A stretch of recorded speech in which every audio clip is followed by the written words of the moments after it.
aspirants, നമ്മുടെ first phase examination കഴിഞ്ഞു. As you know, wonderful results ആണ് സൈന്യത്തിലുള്ളത്. And we are here to meet our topper 99.178% first ഫേസിൽ വാങ്ങിയിരിക്കുന്ന നമ്മുടെ പ്രിയപ്പെട്ട സമന്വയ് ഹരീഷ് ആണ് എൻ്റെ കൂടെ ഉള്ളത്. സോ ലെറ്റ് us see എങ്ങനെയാണ് സമന്വയ് ഈ പ്രിപ്പറേഷൻസ് തുടങ്ങിയത് എന്നുള്ള കാര്യങ്ങളൊക്കെ നമുക്ക് ചോദിച്ചറിയാം. സോ സമന്വയ്, എക്സാമിനേഷൻ ഹാളിൻ്റെ സ്ട്രാറ്റജീസ് അറിയാമെന്നുള്ളതാണ് നമ്മൾ ഉദ്ദേശിക്കുന്നത്. കാരണം it will be helpful for the students. അപ്പം ഫസ്റ്റ് എക്സാമിനേഷൻ ചെയ്യുമ്പോൾ ആദ്യത്തെ ഇംപ്രഷൻ എങ്ങനെയായിരുന്നു? ഭയങ്കര ഈസി ആയിട്ട് തോന്നിയോ? ഓ, എനിക്ക് 99% കിട്ടും, അതോ ഭയങ്കര ഡിഫിക്കൽട്ട് ആണോ, മോഡറേറ്റ് ആയിരുന്നു? എന്തായിരുന്നു തോട്ട് പ്രോസസ്? ആദ്യം തന്നെ 99 കിട്ടുന്നൊന്നും ഇല്ലായിരുന്നു. ഒരു മോഡറേറ്റ് എക്സാം തന്നെയായിരുന്നു. പിന്നെ ആദ്യം ഫിസിക്സ് ആണ് ചെയ്തത്, അത് കഴിഞ്ഞ് കെമിസ്ട്രി, അത് കഴിഞ്ഞ് മാത്സ്. ഈ ചെയ്യുന്ന സമയത്ത് ഇപ്പൊ ഫിസിക്സിൽ 25 ചെയ്തു, അത് 25 കിട്ടി, അങ്ങനെ ചെയ്താണോ അതോ റീതിങ്ക് ചെയ്യേണ്ടി വന്നോ? അങ്ങനെ ഒരിക്കലില്ല. ഒരു 5 ക്വസ്റ്റ്യൻ പോലും ഒന്ന് വിട്ടിട്ട് ലാസ്റ്റ് റൗണ്ടിലേക്ക് ചെയ്യാൻ വെച്ചിരുന്നു. ഓക്കെ, അപ്പൊ എനിക്ക് തോന്നുന്നു അത് ആ റിവ്യൂ ഓപ്ഷൻസ് ഉള്ളതുകൊണ്ട് നമുക്ക് ഒന്നുകൂടി അത് വീണ്ടും റീചെക്ക് ചെയ്യാനുള്ള അവസരം കിട്ടി എന്നുള്ളതാണ്. ഇതിൽ ഏറ്റവും സ്ട്രോങ് ആയിട്ട് തോന്നിയിരിക്കുന്ന ഏത് സബ്ജക്റ്റ് ആയിരുന്നു? സ്ട്രോങ് കെമിസ്ട്രി ആയിരുന്നു. കെമിസ്ട്രിയുടെ പെർസെന്റേജ് 99.96 ഉണ്ടായിരുന്നു. അപ്പൊ ഭയങ്കര, അതായത് ഫുൾ മാർക്ക് വാങ്ങേണ്ട ഒരാളാണ്, പക്ഷെ 99.96% ആണ്. അത് എന്താണ് പറ്റിയെന്നുള്ളത് കൂടി ഇവിടെ ഷെയർ ചെയ്താൽ നല്ലതായിരുന്നു. അതിൽ ഒരു ക്വസ്റ്റ്യൻ വെച്ചാൽ എനിക്ക് 10 ആൻസർ കിട്ടി. 10 തന്നെയായിരുന്നു ആൻസർ. 10.0098 ആയിരുന്നു. പക്ഷെ ഞാൻ ഇങ്ങോട്ട് ഷിഫ്റ്റ് ചെയ്തപ്പോൾ, ഡെസിമൽ ഷിഫ്റ്റ് ചെയ്തപ്പോൾ ഒരു 0 അധികം ഷിഫ്റ്റ് ചെയ്ത് പോയി. ഞാൻ 1 ആൻസർ കൊടുത്തു. അത് എസ്പെഷ്യലി ഇൻഡിജർ ടൈപ്പ് വരുമ്പോൾ ദിസ് ഈസ് വെരി ഇമ്പോർട്ടൻറ്റ്. നമ്മൾ എത്രയൊക്കെ ചെയ്ത് കഴിഞ്ഞാൽ എക്സാമിനേഷൻ ഹാളിൽ നമുക്ക് ചെറിയൊരു ടെൻഷനൊക്കെ വരുമ്പോൾ നമ്മളിങ്ങനെ പെട്ടെന്ന് ക്വസ്റ്റ്യൻസ് കെയർഫുൾ ആയിട്ട് വായിക്കാതെ പോകും. എനിക്കൊന്ന് സെക്കൻഡ് ഫേസിലേക്ക് വരുന്ന കുട്ടികളും ശ്രദ്ധിക്കേണ്ട ഒരു പ്രധാനപ്പെട്ട കാര്യം, അല്ലെങ്കിൽ അവരോട് എന്തെങ്കിലും സജഷൻസ് ആയിട്ട് പറയുമ്പോൾ സമന്വയം എന്താ പറയാ? ഒന്ന് റഫ് ഷീറ്റ് നല്ലപോലെ ഉപയോഗിക്കുക, അങ്ങനെ ഒരു സംഭവം ഉണ്ട്. അതായത് ഞാൻ റഫ് ഷീറ്റ് കുറച്ച് അതായത് റഫ് ഷീറ്റ് അവർ ആക്ച്വലി നമുക്ക് തരിക ഒരു സെറ്റ് ഓഫ് പേപ്പർ ആയിരിക്കും തരിക. അത് വളരെ വൃത്തിക്ക് യൂസ് ചെയ്യുക എന്നുള്ളതാണ് പ്രധാനപ്പെട്ട. ബോക്സ് വരച്ചിട്ട് ഓരോ ക്വസ്റ്റ്യന് അങ്ങനെ ചെയ്യായിരുന്നു എന്ന് തോന്നി, പക്ഷെ ഞാൻ എല്ലാം കൂടെ റാൻഡമായി ചെയ്തു. അതുകൊണ്ട് തന്നെ അങ്ങനെ ചില ചോദ്യങ്ങള് അങ്ങനെ നമുക്ക് പ്രശ്നം വന്നു. ഇപ്പൊ സെക്കൻഡ് ഫേസിലേക്ക് ഒരു കുട്ടി പോകുമ്പോഴേക്ക്, ഇപ്പൊ എക്സാമിനേഷൻ ഹാളിൽ ചെയ്യുമ്പം ഫസ്റ്റ് ഫേസിൽ വന്ന പ്രധാനപ്പെട്ട മെജോറിറ്റി സ്റ്റുഡൻസിന്റെയും ഒരു പ്രോബ്ലം, ഫസ്റ്റ് ക്വസ്റ്റ്യൻ കണ്ടു ഭയങ്കര ടഫായിരുന്നു, കയ്യിൽ നിന്ന് പോയി എന്നുള്ളത്. എങ്ങനെയാണ് സമന്വയ് ഇപ്പോൾ ഒരു എക്സാമിനേഷൻ ഹാളിൽ, like how were you prepared? എക്സാമിനേഷനിൽ ഇങ്ങനെയാണെങ്കിൽ എങ്ങനെ അത് കൺട്രോൾ ചെയ്യാം? അത് ആദ്യം തന്നെ എല്ലാം കിട്ടണമെന്നില്ല. എനിക്ക് തന്നെ ഒരു ഈസി ഒരു ക്വസ്റ്റ്യൻ ഉണ്ടായിരുന്നു. അത് കുറേ ചെയ്ത ക്വസ്റ്റ്യൻ തന്നെയായിരുന്നു, പക്ഷെ പെട്ടെന്ന് അത് കിട്ടിയില്ല. അപ്പോൾ അതിൻ്റെ ഒരു പാനിക് ഉണ്ടായിരുന്നു. പക്ഷെ അത് അവിടെ വെച്ചു. ഒരു പിന്നെയും ഒരു ക്വസ്റ്റ്യൻ കിട്ടിയില്ല, അത് അറിയുന്ന ക്വസ്റ്റ്യൻ തന്നെ കിട്ടിയില്ല.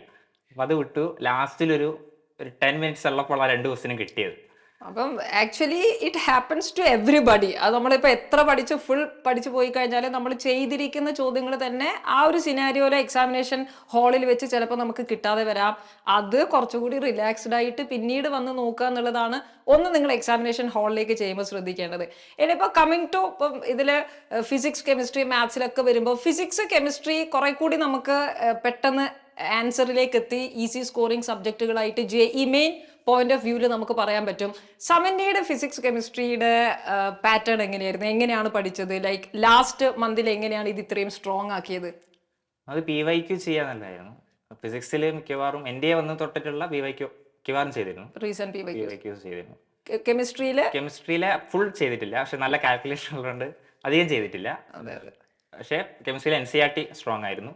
പിന്നെ ഇവിടുത്തെ DPP ആയാലും അതിൽ തന്നെ ഉണ്ടായിരുന്നു. മിക്കവാറും കെമിസ്ട്രിയിൽ വന്നത് അത് തന്നെയായിരുന്നു. ഈ 99% എത്താൻ വേണ്ടി ഏറ്റവും കൂടുതൽ ഹെൽപ്പ് ചെയ്തു എന്ന് തോന്നിയിരിക്കുന്ന ഫാക്ടർ എന്താണ്? DPP ഉണ്ടായിരുന്നു, പിന്നെ NCERT തന്നെയായിരുന്നു.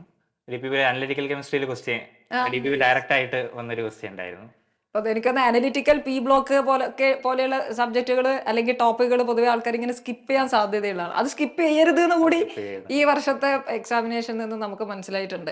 ബീങ് എ കെമിസ്ട്രി ടീച്ചർ, എപ്പോഴും നമ്മളടുത്ത് കുട്ടികൾ ചോദിക്കുന്നതാണ്, കെമിസ്ട്രിയിൽ ബാക്കി സബ്ജക്റ്റിൽ നിന്ന് വ്യത്യസ്തമായിട്ട് ഫിസിക്കൽ, ഓർഗാനിക്, ഇൻഓർഗാനിക്, എൻ്റെ 3 ഡിഫറെൻറ്റ് സ്ട്രീംസ് ആണ്, ഒരേപോലെ അല്ല നമ്മൾ എഴുതുക.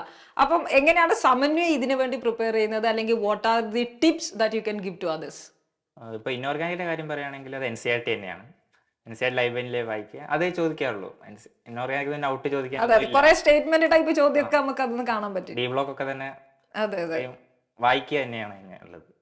ഓർഗാനിക് പിന്നെ കൺവേർഷൻസ് ചെയ്ത് പഠിക്കുക തന്നെ. അത് പിന്നെ ഒന്നും മാറിപ്പോകാൻ പാടില്ല. റിയേജൻസ് നമുക്ക് കൺഫ്യൂഷൻ വരാനുള്ള സാധ്യതകൾ, ഓക്സിഡൈസിങ്, റെഡ്യൂസിങ് ഒക്കെ വരുമ്പോഴേക്ക് അത് മാക്സിമം പ്രാക്ടീസ് ചെയ്യാം. ഫിസിക്കലിന്റെ കാര്യത്തിൽ എനിക്ക് പറ്റിയ തെറ്റെന്നെ കെയർലെസ് മിസ്റ്റേക്ക് അത് ലാസ്റ്റ് വരെ ചെയ്യുക എന്നുള്ളതാണ്. അതായത് ഇന്റീരിയർ ടൈപ്പിൽ തന്നെ കുറെ വലിയ നല്ല ഹെക്ടിക്കായ കാൽക്കുലേഷൻസ് ഉണ്ടാവും, അതൊന്ന് ചെയ്ത് നോക്കുക. ഞാനത് നമ്മളിപ്പോ ചെയ്തിരുന്നു. അതെ, നമ്മളിപ്പോ ഇക്വിലിബ്രിയം ചെയ്യുകയാണെങ്കിൽ അല്ലെങ്കിൽ സ്ട്രക്ചർ ഓഫ് ആറ്റം ചെയ്യുകയാണെങ്കിൽ ലാസ്റ്റ് ഇക്വേഷൻ വെച്ച് സബ്സ്റ്റിറ്റ്യൂട്ട് ചെയ്ത് നിർത്താതെ ലാസ്റ്റ് സ്റ്റെപ്പ് വരെ കാൽക്കുലേറ്റ് ചെയ്യാം. കാൽക്കുലേഷൻസ് ഇതിങ്ങനെ പ്രാക്ടീസ് ചെയ്താൽ മാത്രമാണ് നമുക്ക് വളരെ പെർഫെക്റ്റ് ആയിട്ട് കാര്യങ്ങൾ ചെയ്യാൻ വേണ്ടി പറ്റുള്ളൂ. അത് തന്നെയാണ് സമന്വയം നമുക്ക് പറഞ്ഞു തരുന്നത്. സോ ഫസ്റ്റ് ഫേസ് കഴിഞ്ഞു, ഇനി സെക്കൻഡ് ഫേസിലേക്ക് നമ്മൾ പോകുന്ന സമയത്ത് ഇങ്ങനെയുള്ള കാര്യങ്ങളൊക്കെ ശ്രദ്ധിക്കണം. സമന്വയ സെക്കൻഡ് ഫേസിലേക്ക് പ്രിപ്പയർ ചെയ്യുമ്പോൾ ഇതുവരെ പ്രിപ്പയർ ചെയ്യുന്നതിൽ നിന്ന് വ്യത്യസ്തമായിട്ട് എന്തെങ്കിലും ചെയ്യാൻ പ്ലാൻ ഉണ്ടോ? ഒന്ന് ഫിസിക്സിന്റെ കുറച്ച് ചാപ്റ്റേഴ്സിന് NCERT വായിക്കുക എന്നുള്ള ഒരു ഇതുണ്ട്. കാരണം ഫിസിക്സിൽ എനിക്ക് ഒരു സ്റ്റേറ്റ്മെന്റ്സ് ആയിരുന്നു തെറ്റിയത്, പ്രോബ്ലംസ് അതൊരു വലിയൊരു ഹൈലൈറ്റ് ആയി അല്ലേ? ഫിസിക്സിൽ 99% മാർക്കുള്ള ആളാണ്, അപ്പൊ ഫിസിക്സിൽ സ്റ്റേറ്റ്മെന്റ് ടൈപ്പ് ചോദ്യങ്ങൾ തെറ്റി എന്നാ പറയുന്നത്, which is also very important. എനിക്കൊന്ന് റീഡിങ് ഹാബിറ്റ് വളരെ എസെൻഷ്യൽ ആയിട്ട് വന്നിരിക്കുന്നു. ഫിസിക്സിലും അത് ചെയ്യണം. പിന്നെ വേറെ എന്തെങ്കിലും ടിപ്സ്? പിന്നെ ഫിസിക്കലിന്റെ ഈ കാൽക്കുലേഷൻസ് ഒന്ന് സ്ട്രോങ് ആക്കണമെന്നുണ്ട്. യെസ്. പിന്നെ ഇൻഓർഗാനിക് ഒന്നും കൂടെ റിവൈസ് ചെയ്യുക. സെറ്റ് ആക്കി. അപ്പൊ അങ്ങനെയാണെങ്കിൽ ഫേസ് 2 വളരെ കോൺഫിഡന്റ് ആയിട്ടാണ് എക്സാമിനേഷൻ എഴുതാൻ വേണ്ടി പോകുക. അതേപോലെ ആയിരിക്കണം നിങ്ങളും പോവേണ്ടത്.